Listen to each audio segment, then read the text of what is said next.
Hey everyone, welcome. It is 1 p.m. on Friday, October 18th. We normally I don't do it this early on Fridays, but I happen to have an open spot, so we're doing it now.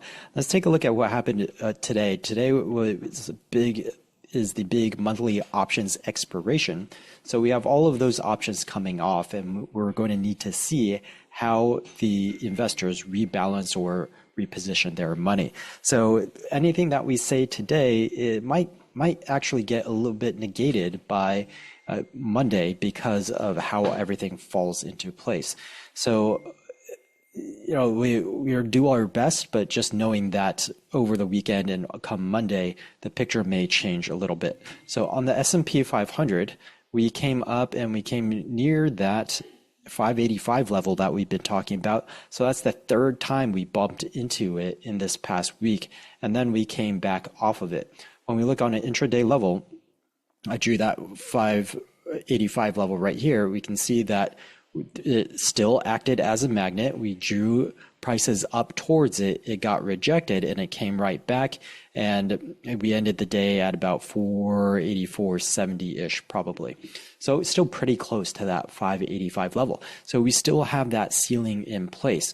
What we'll need to see is whether or not the gamma structure changes if money rolled into new strikes going into the new month, or if they stayed at that 585. If it's at 585, we're going to have the same issue, the same kind of ceiling on the market. If we rolled into higher strikes, then we have the potential to move up. And then, of course, if we rolled into lower strikes, then we have the potential to go down. For now, it is looking like chop. Just like I was saying yesterday, we drew that box right here. It just looks like a chop sideways in this narrow range. So we'll see what happens next week. Everything in this market, though, it really didn't change all that much. All the pressures are still there. We had some interesting stimuli come in actually this time to the downside, but the market didn't react. So there have been no effective catalysts in this market. We had today or some overnight, I'm not sure exactly the timing, Russia saying that it would absolutely prevent Ukraine from obtaining nuclear options. So that is that's some pretty serious sword rattling, and the market did not get phased one bit. So we're really insensitive to global news. We're insensitive to the Fed. We're insensitive to absolutely everything, including, it looks like, earnings.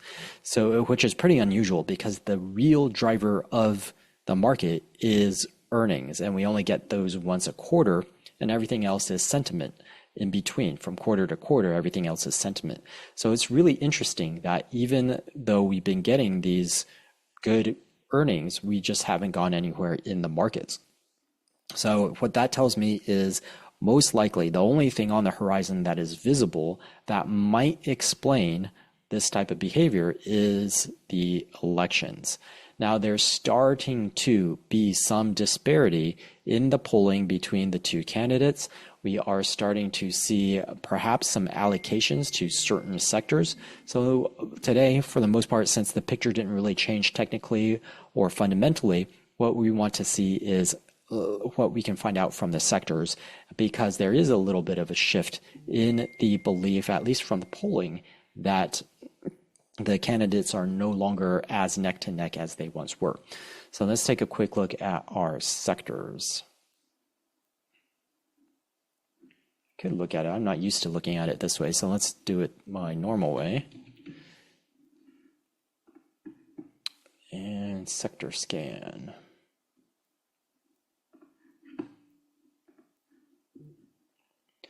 Okay, so we'll go by 1 month. 1 month. And we see that SMH, or the semiconductors, are leading. Defense is still up there. Gold, XLI, KF. So we still have that weird jumble that we saw yesterday. Let's see what the change today is, though. A whole bunch of money going into silver. Gold doing very well as well. Silver and gold. Yeah, look at that. Nice and parabolic. Silver. Whew, huge run upwards, catching up with gold.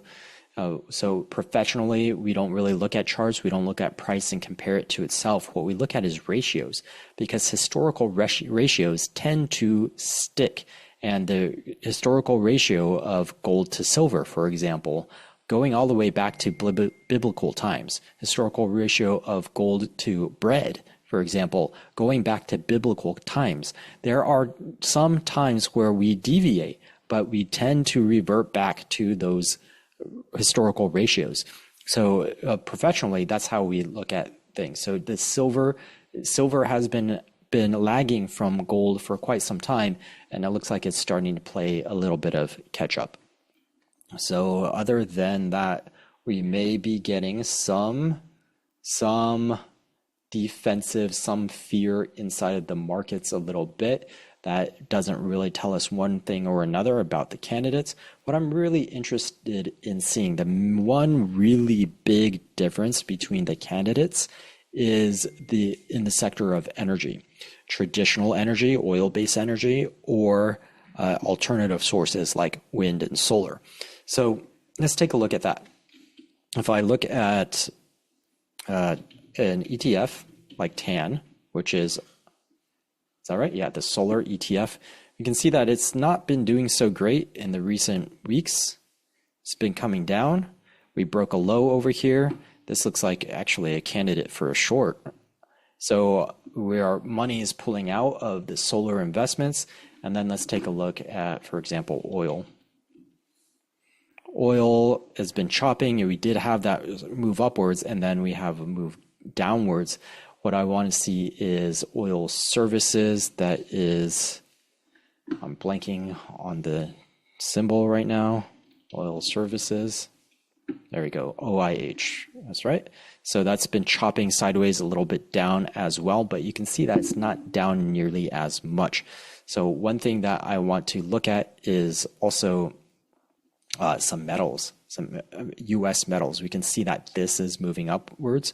So that is in favor of, for example, we have a lot of tariffs on outside steel, on non-US steel coming in. Then we start to have infrastructure type of projects, and we're using American steel. So US steel could be another one to look at. There's been a little bit of a trend upwards in the last couple of weeks. So we have some baby indications, not anything definitive yet, that there could be some leaning inside of these investing markets, inside of the capital markets. We are looking like perhaps we're starting to price in a possible win by the Republicans associated with a downward move in the alternative energy. Yet right now, the moves are baby. They're very small. The change in the polls are very, very recent. So that's probably not fully reflected in the market yet. But if we go another 1 week or so, 2 weeks, and then we're just another week away from elections and we start to see that separation, then that would be more of an indication that the market is starting to price in a Republican win. If they come back, then we're still neck and neck, and we don't know. But for now, that's just what we're seeing inside of the markets. What the market believes is a higher probability. And of course, since these haven't run up and gone crazy, then we're still not that certain about it. We just have a baby shift towards a sentiment of a slightly more likely Republican win over here. So that's interesting to note that we finally have some movement, and then we also have finally some movement off of the VIX as well. It started to come down even more into the 18. So remember how VIX is calculated, 23 to 37 days out. And how far are the elections now? I believe November 5th. So how many days to US election?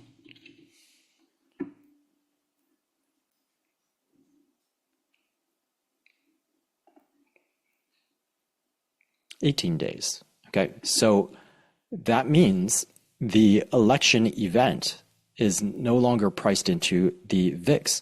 VIX is 23 to 37 days. So no option is actually spanning the time frame of the election. So what we're saying is, okay, after the election is done, we should know the results. And so we can be more certain of the markets, and we should know what is happening. We're not fully sure because we don't know what the results are yet, but by that time we do know the results. And so it should start to calm down a little bit. So now that we are no longer pricing in exact options, or the breadth of the options that we're pricing in no longer span the election event itself, that is licensed for the volatility to start to come back down. And we're not going to expect it to come down all the way to 10 or 12 like we were back here at the beginning of the year, but we should be able to come down to 15 or so. So that would indicate a possible bullishness bias inside of the market. But again, we'll have to see. As long as that gamma structure is in place that we were talking about with that 585 spike right there, then that's probably not going to go anywhere. But again, we have the options expiration, and we just need to see where the cards land on Monday. Okay, so that's about it for this weekend. We're just waiting for more data, and we'll get a much better, clearer picture on Monday. Have a wonderful weekend, everyone, and I will see you guys on Monday.